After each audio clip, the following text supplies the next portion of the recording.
Capítulo 12. El cuervo. Las esporas crujieron bajo sus pies. Trenza trató de hacer inhalaciones lentas y poco profundas.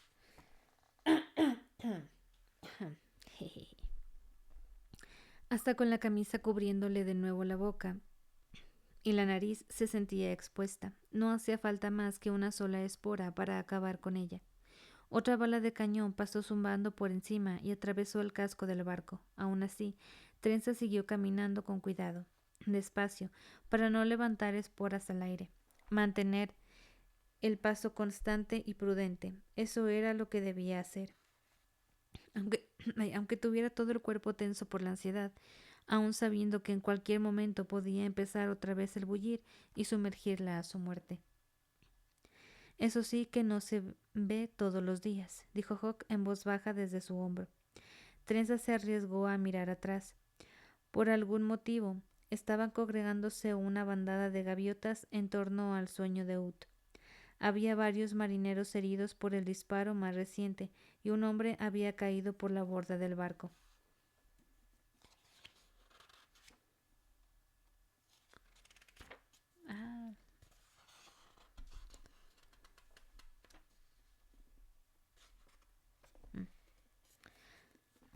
Sangraba, y pobre hombre se revolvió y chilló, salpicando de sangre las esporas que crecieron en oleadas, ondulándose y enganchándose al navío como los enormes tentáculos de algún leviatán oculto.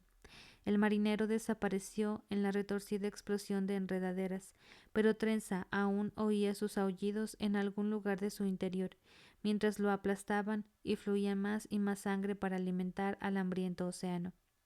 Las gaviotas se lanzaron en picado sobre las enredaderas y las atacaron con aparente fruición. ¿Qué estaba pasando? Trenza se volvió de nuevo y siguió adelante, un paso tras otro, en dirección al barco enemigo, aunque desde la bodega había parecido estar bastante cerca. Allí fuera daba la impresión de que aún le quedaban kilómetros por recorrer. Esto no lo había hecho nunca, dijo Hawk desde su hombro, ya sabes, caminar sobre ellas. Yo tampoco, respondió Trenza, tratando de contenerse y no hiperventilar. No pares de andar. No lo digo por asustarte, añadió Hawk, pero es probable que el bullir empiece otra vez en cualquier momento. Ah, ¿en serio? Qué bueno que no lo dices por espantarnos. Trenza asintió. Conocía el concepto básico. Había alguna quietud larga de vez en cuando cada día o dos en la que el bullir cesaba durante varias horas. En alguna ocasión podía detenerse un día o incluso más tiempo, aunque no era nada habitual. La mayoría de las quietudes duraban solo unos minutos, como si el bullir fuese un cantante al fondo del océano que hacía una breve pausa para llenarse los pulmones de aire. Trenza intentó apretar el paso, pero caminar sobre las esporas era mucho más difícil de lo que parecía. Le resbalaban los pies y por las lunas del firmamento no llevaba las botas lo bastante apretadas. Notaba que le estaban entrando esporas, que alguna se colaba entre las fibras de los calcetines y le frotaba la piel. ¿Cuánto sudor haría falta para dispararlas? No pares de andar. Un paso tras otro. Oyó el crujir de unas pisadas acercándose y miró atrás. Un contrabandista había visto lo que estaba haciendo y había echado a correr hacia el barco enemigo. Estaba levantando muchísimas esporas. Trenza se tensó, preparándose, temiendo que, ¡zas!, un revoltijo de enredaderas le salió por los ojos y el hombre cayó, revolviéndose, haciendo que creciera más a su alrededor. Trenza siguió adelante, pero otro marinero la adelantó, caminando con paso confiado, más rápido de lo que ella osaba. Estaba solo a medio camino del otro barco.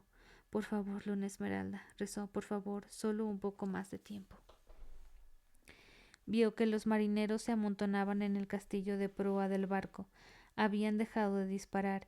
Ya no les hacía falta las armas. El barco contrabandista chasqueó y crujió en la distancia, mientras crecía una cantidad abrumadora de enredaderas en el lado por donde había caído el marinero que sangraba. Trenza sintió la mirada de los tripulantes enemigos. Había una figura en particular, de pie en la misma proa del barco, y con un sombrero que lucía una gran pluma negra, que resultaba de lo más amenazadora. Alzó un largo mosquete y lo apuntó directo hacia Trenza. Entonces el arma giró un poco.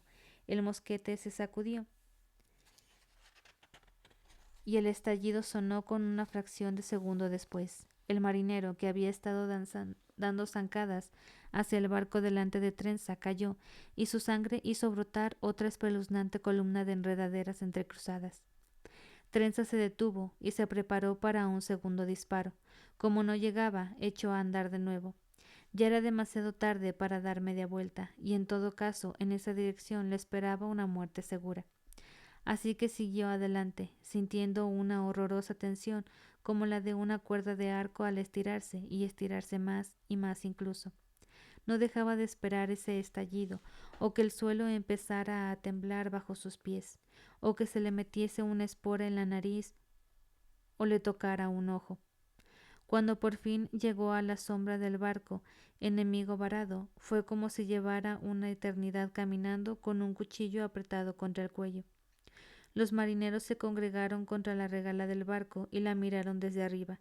Trenza no distinguió ningún uniforme, salvo quizá el de aquella figura del centro. Estaba silueteada por el sol que brillaba desde arriba, cerca del horizonte, y el tocado con la pluma negra le ensombrecía el rostro. Nadie dijo nada. Los marineros no ofrecieron a Trenza un lugar en su barco, pero tampoco le dispararon, de modo que, a falta de otras opciones, Trenza se ató la bolsa de tazas al cinturón y buscó alguna manera de subir a bordo. Por desgracia, la quilla y el casco del barco eran de madera marrón lisa, y tras unos pocos intentos, Trenza llegó a la conclusión de que escalar sería imposible. Lo siento, dijo Hawk. Parece que me equivocaba. No parece que esa gente de arriba trabaje para el rey Trenza. Ojalá no. Trenza se detuvo un momento, a pensar en la situación en que se hallaba. Luego se frotó el dedo contra la ropa para quitarse cualquier espora que pudiese haber antes de llevárselo a la boca. Puso un poco de saliva en la uña. Respiró hondo y lo arrojó a las esporas a poco más de 1 metro de distancia. Un árbol, de enredaderas de tamaño medio, creció de las esporas enroscándose sobre sí mismo y extendiéndose hacia el cielo.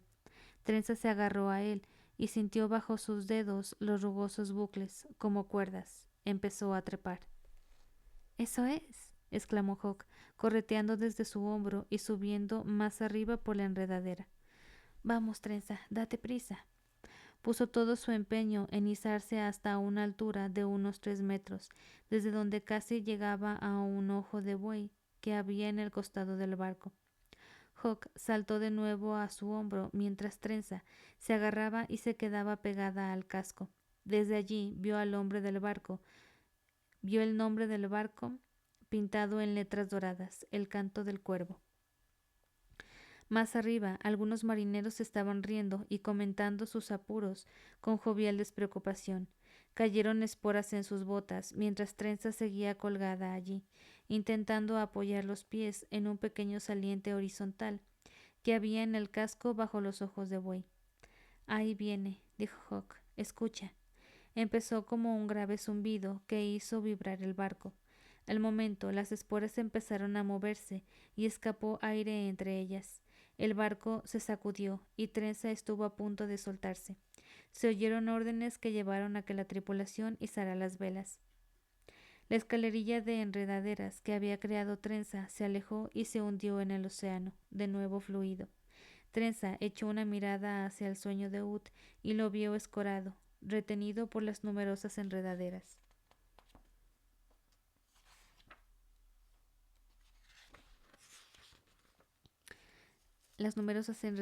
Que lo envolvían.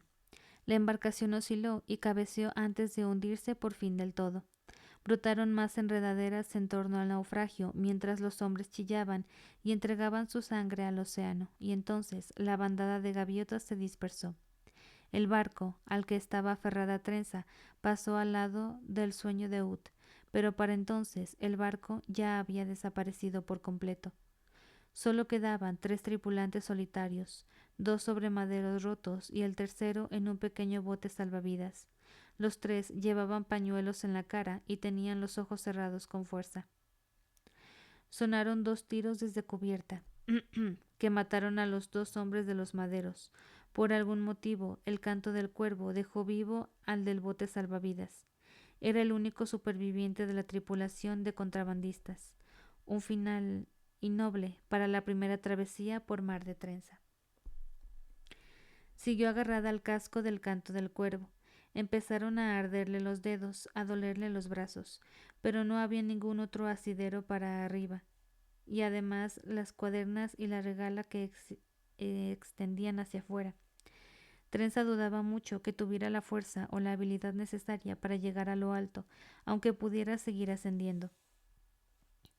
Así que se concentró en no soltarse, se aferró con todas las fuerzas mientras el barco se mecía y cabeceaba. Cada cierto tiempo aparecían cabezas por la borda mirando hacia abajo para comprobar si aún estaba allí. Al retirarse informaban a gritos a sus compañeros: sigue ahí, sigue ahí. Vete, susurró a Hawk. Eres una rata, puedes subir por ahí. Me extrañaría, dijo él. Podrías intentarlo. Eso es indudable, podría.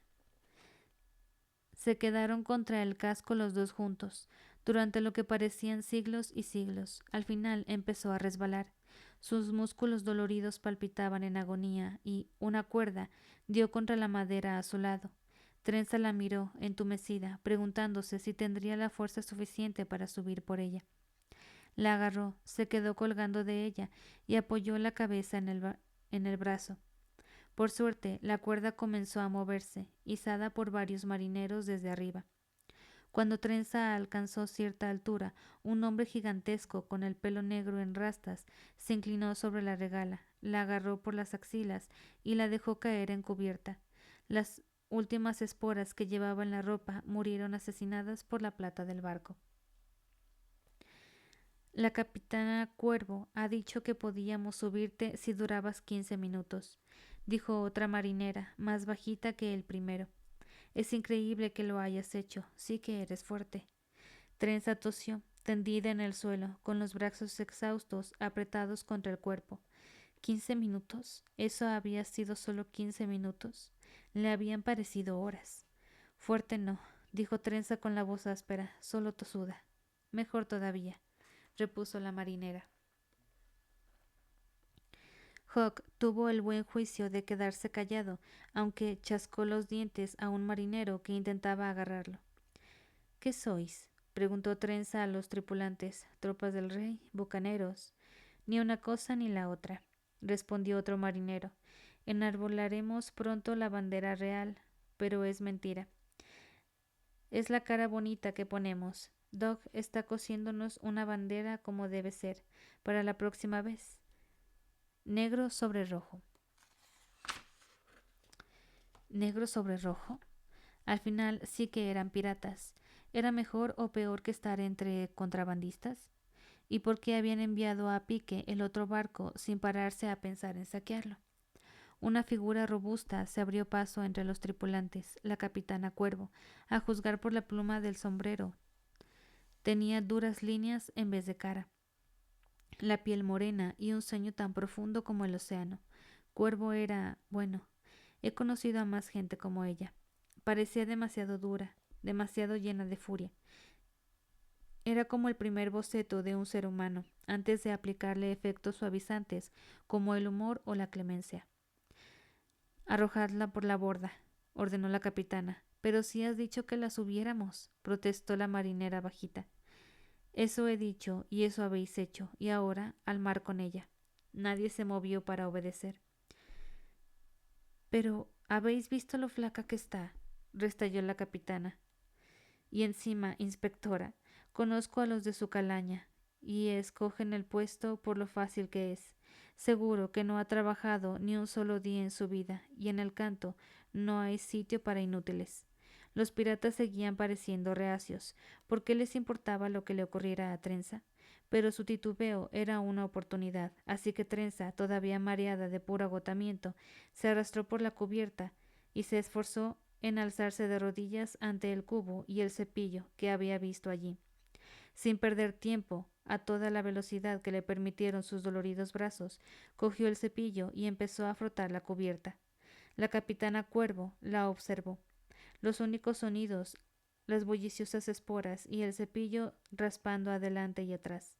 Al cabo de un tiempo, la capitana sacó la petaca que llevaba en el cinturón y le dio un largo sorbo. Parecía una petaca muy buena. Tenía una funda de cuero con un grabado en forma de plumas. Incluso exhausta, Trenza sabía apreciar un buen recipiente para beber. Cuervo se marchó sin dar más órdenes de que se ocuparan de Trenza. Los piratas regresaron a sus puestos y nadie la arrojó por la borda. Trenza siguió trabajando de todos modos, fragando la cubierta mientras Hawk le susurraba ánimos al oído. Trabajó hasta bien entrada la noche. Cuando, entumecida por la fatiga, por fin se hizo un ovillo en un rincón de la cubierta y se quedó dormida.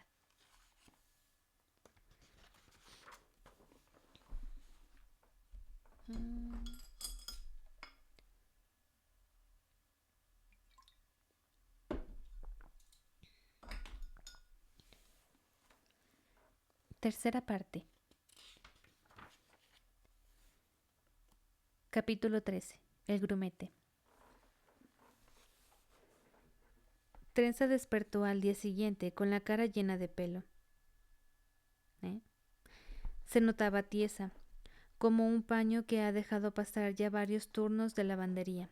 Se despegó de la cubierta, intentó recogerse el pelo y tuvo el vago recuerdo de que le habían dado una patada por la noche y le habían dicho que se quitara de en medio.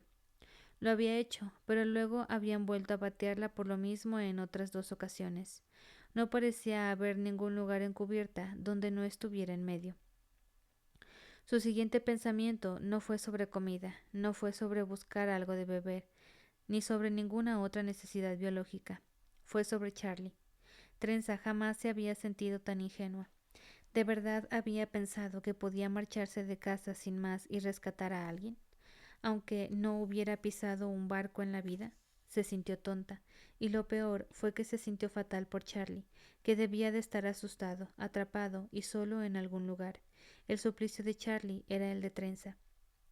Puede parecer que una persona capaz de ponerse en la piel de otra está condenada en esta vida. ¿Acaso no es suficiente ya con el dolor de una sola persona? ¿Porque alguien como Trenza debería sentir el dolor de 2, 3 o más? Sin embargo, en mi opinión, la gente más feliz es la que mejor aprende a sentir. Requiere práctica, ¿sabes? Esfuerzo. Y quienes hacen al final de su vida se han puesto en la piel de 2, de 3 o de 1000 personas distintas. Bueno, resulta que jugaban con ventaja sobre todos los demás desde el principio. La empatía es la venta a pérdidas de las emociones. Termina compensando con el tiempo. Tampoco es que eso reconforte mucho a Trenza en esos momentos, abatida en la cubierta del barco, muy consciente de que, antes de poder pensar siquiera en ayudar a Charlie, iba a tener que hallar un modo de salvarse a sí misma. Se agazapó contra la regala y oyó que alguien bajo cubierta gritaba que el primer turno podía pasar a por el rancho. Hawk le susurró algo al oído y se marchó correteando para investigar. El estómago de Trenza rugió, recordándole que lo último que se había echado al gaznate era el agua que le había hecho ver palomas. Así que, dolorida, se levantó del suelo. En los barcos, rancho significaba comida, ¿verdad? A lo mejor no se daban cuenta si un hombre desgarbado, con una guerrera desabrochada, se plantó delante de ella. Calvo y con barba de unos días, llevaba una espada al costado y tenía 2 pistolas metidas en el cinturón. Lagarde, el cañonero, era el segundo de a bordo de la nave. Tenía los músculos nervudos y el largo cuello que sostenía su cabeza. Calva sugería que quizá tuviera algún buitre en su árbol genealógico. Miró a Trenza de arriba abajo. El primer turno puede comer, dijo. Esos son los hombres y las mujeres que se preparan para ocuparse del barco durante el día. ¿Tú vas a trabajar hoy en las velas o en los aparejos? ¿Pelo de miel? No, susurró Trenza. Luego comerá el segundo turno, prosiguió Lagarde. Son quienes llevan toda la noche en pie y comerán nada más lleguen sus sustitutos. ¿Y en qué turno estoy yo? Preguntó Trenza con un hilo de voz. La capitana dice que estás en el tercer turno, respondió Lagarde y sonrió mientras se marchaba. Al cabo de un rato llamaron al segundo turno y hubo un reemplazo de marineros. Trenza esperó, mareada y agarrotada, y esperó, y esperó. Podría decirse que estuvo muy esperanzada esa mañana. No llamaron al tercer turno. Trenza sospechó que era la única persona que lo ocupaba. Se esforzó en hacer caso omiso al estómago y se dedicó a observar cómo trabajaban los piratas. Quizá si averiguaba en qué consistían sus tareas, podía anticiparse a ellas y no estar en medio cuando pasaran.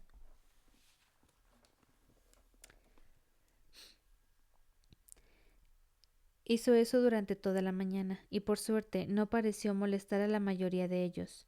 No eran una tripulación muy risueña, pero por lo visto sí bastante entregada. Trenza descubrió varias veces a la capitana Cuervo mirándola desde un lado mientras bebía de su petaca. La cara que ponía hacía que Trenza se sintiera como una muchacha rebelde en una ventana. Mejor sería ponerse a trabajar.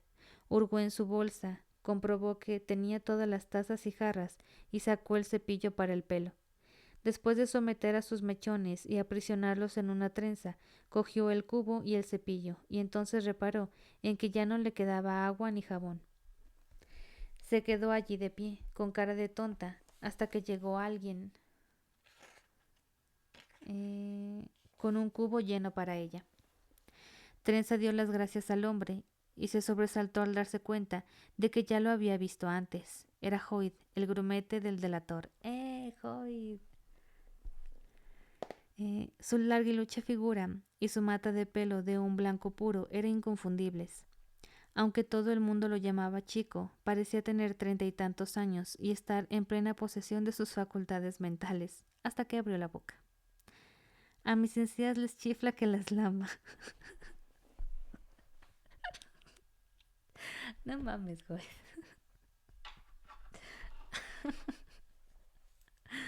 Esa perra mamada que...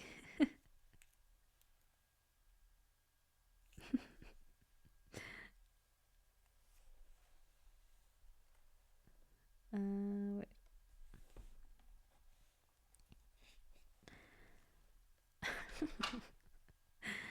Perdón, estoy marcando esto.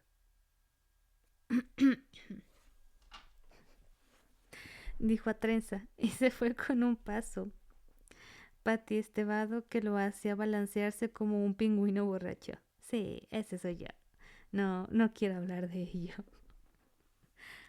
¿Por qué no? Mientras se marchaba a meterse cordones de zapato en la nariz. Trenza subió al...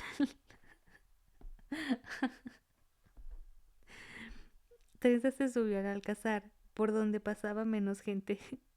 Allí se puso a trabajar de nuevo. Resultó que a Trenza se le daba muy bien fregar cubiertas. De hecho, le parecía demasiado fácil, casi un desperdicio de su talento en la limpieza.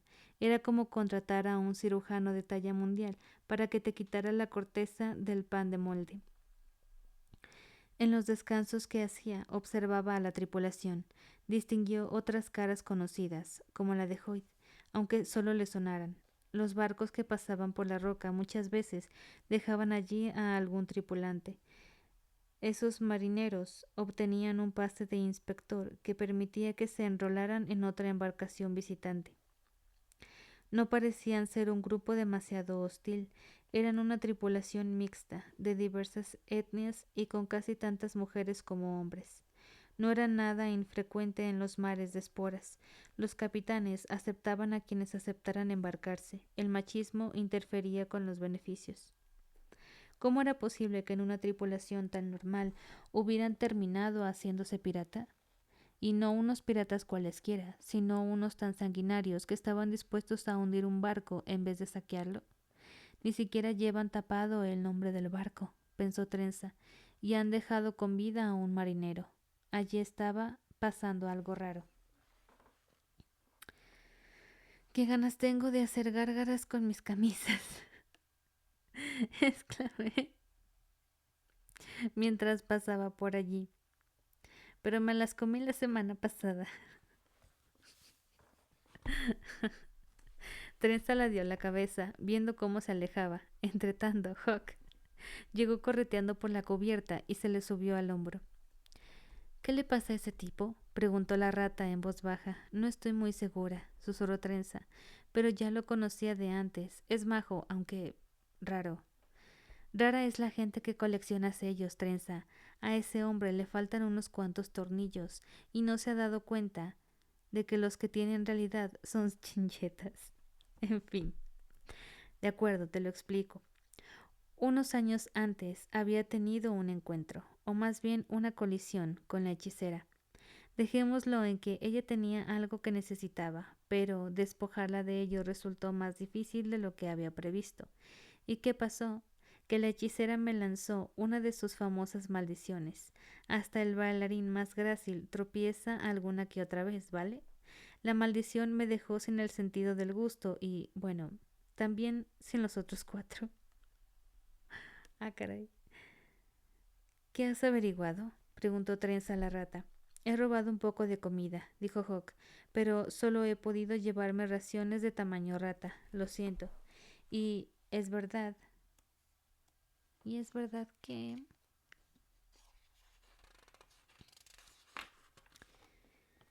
Y es verdad que están cosiendo una bandera pirata. Me da la sensación de que son nuevos en esto. Quizá por eso han hundido el otro barco sin querer.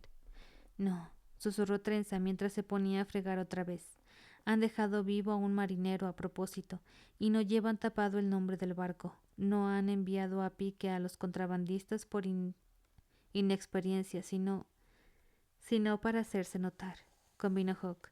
La versión pirata de enviar a un pregonero para anunciar unas rebajas en la zapatería. Por las sombras de las lunas han matado a casi 30 personas. Trenza volvió a mirar a los tripulantes que bregaban en sus puestos. Antes había interpretado ese brío como ánimo y concentración. En esos momentos vio otra cosa, una especie de agudo deseo de perderse en la tarea. Tal vez para no pensar en lo que había sucedido el día anterior.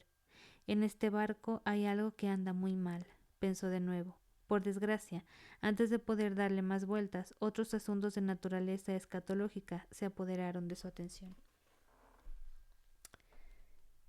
Y fin. Bueno, de esta grabación por lo menos.